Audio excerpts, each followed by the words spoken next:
咁啊，首先喺第二線呢，就係印度啊，就係尼泊爾嘅卡基。第三線就係卡納爾嘅塔利布。第四線就係伊朗嘅卡馬雷。第五線哈薩克選手沙耶夫。第六線渡邊敦貴，日本選手。第七線印度嘅另一位印度嘅選手係莫加尼啊。咁而斯里蘭卡嘅運動員啦，就喺第八線。第九線呢，就係阿聯酋嘅法基希。係啦，咁800米男子呢，就相對呢，就可能有幾位選手嘅實力都好近，未必話咁單打獨鬥，頭先就拉開晒。咁日本嘅渡邊敦紀呢，就最好成績149嘅，1分49秒20。但係呢，印度嘅選手仲犀利喎，係啱啱試跳就係李曉儀啦，咁啊成績未出，咁但係呢邊呢，我哋鏡頭又轉翻過嚟，男子800米起步啦，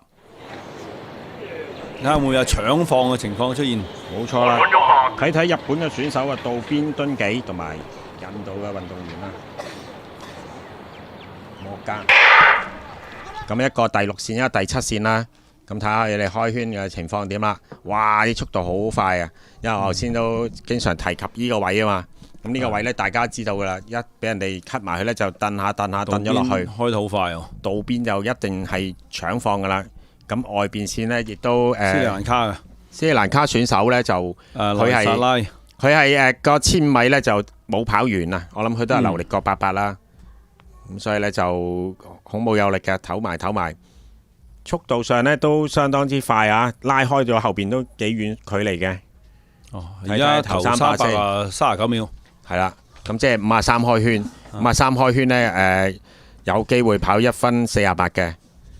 咁但係呢度呢，就大家又唔急啦，拖翻慢先，留一留。冇錯，真係53。咁會唔會148啦？睇睇，因為印度選手呢，莫加呢。睇下頂唔頂到啦！印度啲後勁真係好勁啊！琴日三千我已經見到啦，通常都係臨尾衝得好快嘅。斯里蘭卡會唔會出埋第2啊？